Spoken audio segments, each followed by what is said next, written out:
Hello hi everyone welcome back to the channel. എല്ലാവരും സുഖമായിട്ടിരിക്കുന്നെന്ന് വിശ്വസിക്കുന്നു. ഇന്ന് നമ്മളൊരു സ്വീറ്റ് ഡിഷിൻ്റെ റെസിപ്പി ആയിട്ടാണ് വന്നിരിക്കുന്നത്. കുട്ടികൾക്കും വലിയവർക്കും ഒക്കെ ഒരുപോലെ ഇഷ്ടമുള്ള അരിയുണ്ടയുടെ റെസിപ്പിയാണ്. എങ്ങനെയാണ് പ്രിപ്പയർ ചെയ്യുന്നത് നോക്കാം. അതിനായിട്ട് ആദ്യം തന്നെ ഒരു പാൻ ചൂടാക്കുക. അതിലേക്ക് ഒരു ഗ്ലാസ് ബ്രൗൺ റൈസ്, ചുവന്ന അരി അല്ലെങ്കിൽ മട്ടയരി ആഡ് ചെയ്ത് കൊടുക്കുക. നന്നായിട്ട് മീഡിയം ഫ്ലെയിമിൽ ലോ ഫ്ലെയിമിൽ വെച്ചിട്ട് ഡ്രൈ റോസ്റ്റ് ചെയ്തെടുക്കണം. അപ്പം ഇതിൻ്റെ ഒരു പ്രോസസ്സ് എന്ന് വെച്ച് കഴിഞ്ഞാൽ ഇനി ഈ അരി പൊട്ടിയിട്ട് പഫ്ഡ് റൈസ് അല്ലെങ്കിൽ നമ്മുടെ പൊരി അത് ആയിട്ട് മാറണം.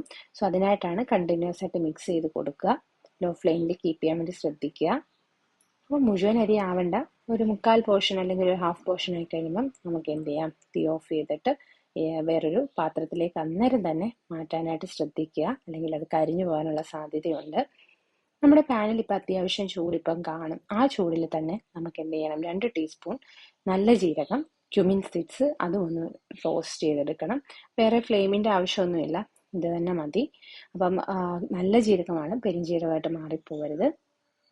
ഈ ജീരകം നമ്മുടെ ഒരു എല്ലാത്തരം എനിക്ക് ഇലയപ്പം അല്ലെങ്കിൽ നമ്മുടെ ഈ ശർക്കര തേങ്ങയുടെ ഒക്കെ കൂട്ടത്തിൽ എപ്പോഴും ഒരു അഡീഷണൽ ഫ്ലേവർ നൽകാനായിട്ട് നമ്മളെ ഹെൽപ്പ് ചെയ്യുന്ന ഒരു ഇൻഗ്രീഡിയൻ്റ് ആണ് നല്ല ജീരകം.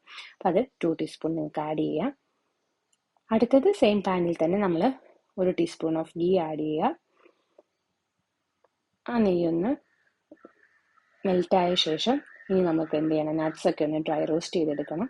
അപ്പം ഡ്രൈ റോസ്റ്റ് എന്ന് പറയുമ്പോഴത്തേനും നമുക്ക് നമ്മുടെ കയ്യിൽ അവൈലബിൾ ആയിട്ടുള്ള നട്ട്സൊക്കെ ആഡ് ചെയ്യാവുന്നതാണ്. സോ ഞാനിവിടെ ഇന്ന് ബദാമും അതുപോലെ തന്നെ ഈന്തപ്പഴവുമാണ് എടുത്തിട്ടുള്ളത്.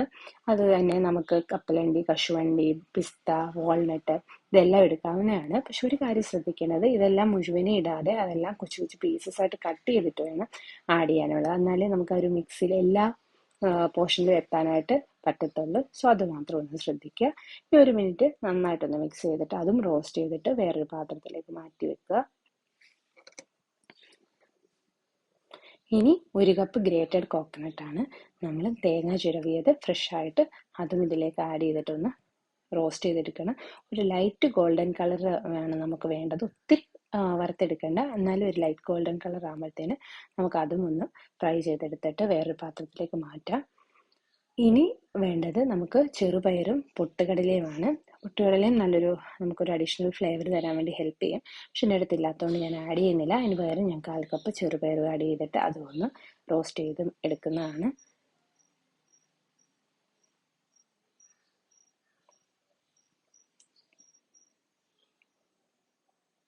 ഇനി ശർക്കര നമുക്കൊന്ന് പാനിയാക്കണം.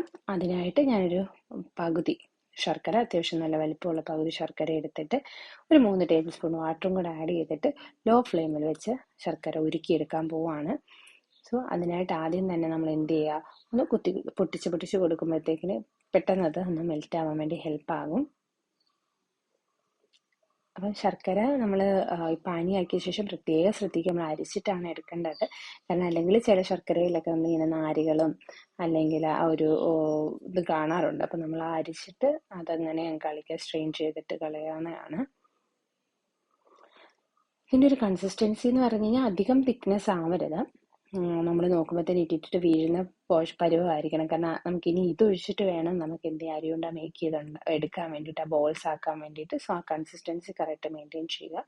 ഇനി നമ്മൾ ഡ്രൈ റോസ്റ്റ് ചെയ്ത് വെച്ചിരിക്കുന്ന അരിയും അതുപോലെ തന്നെ നമ്മുടെ ചെറുപയറും ഫ്ലേവർ വരാൻ വേണ്ടിയിട്ട് നമ്മളൊരു 3 ഏലക്കയും അതുപോലെ തന്നെ നമ്മൾ വറുത്ത് വെച്ചിട്ടുള്ള ജീരകവും കൂടെ ആഡ് ചെയ്തിട്ട് നല്ലൊരു പൗഡർ ഫോമിലോട്ട് ആക്കണം.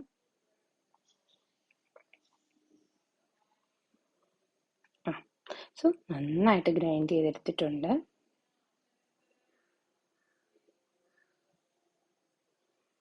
ഇനി നമ്മുടെ ഒരു മിക്സിങ് പരിപാടിയാണ്. എല്ലാ ഇൻഗ്രീഡിയൻസും കൂടെ ഒരുമിച്ച് ചേർത്തിട്ട് നമ്മൾ ശർക്കര പാനി ഉണ്ടല്ലോ അതും കൂടെ ഒഴിച്ച് നന്നായിട്ട് ബോൾസ് ആയിട്ട് ഫോം ചെയ്യിക്കുകയാണ്.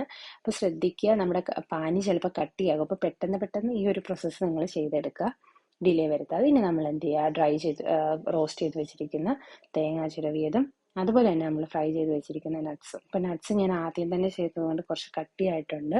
അപ്പം അത് പിന്നെ ഞാൻ കുത്തി പൊട്ടിക്കേണ്ടി വന്നു.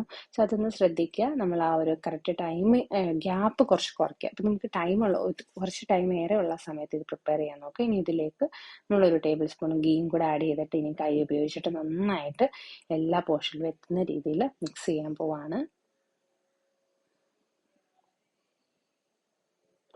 ഇത് നല്ലവണ്ണം മിക്സ് ചെയ്യണം, ഒരുമിച്ചാക്കണം. അപ്പം കൈവച്ച് തന്നെ മിക്സ് ചെയ്യുന്നതാണ് കുറച്ചുകൂടെ ബെറ്റർ എന്നായിട്ടാണ് എനിക്ക് തോന്നിയിട്ടുള്ളത്. ലഡു ഒക്കെ പ്രിപ്പയർ ചെയ്യുമ്പോൾ അതായിരിക്കും ബെറ്റർ.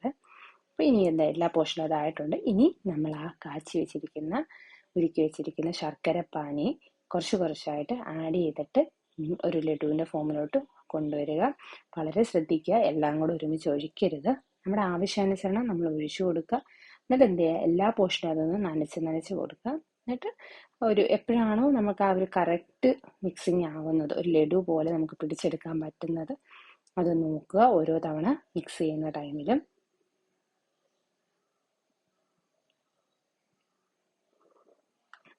ഇപ്പം നോക്കിക്കഴിഞ്ഞാൽ എൻ്റെ കൈ വെച്ചിട്ട് എനിക്ക് കറക്റ്റ് ഒരു ലഡു ആക്കാൻ പറ്റുന്നുണ്ട്.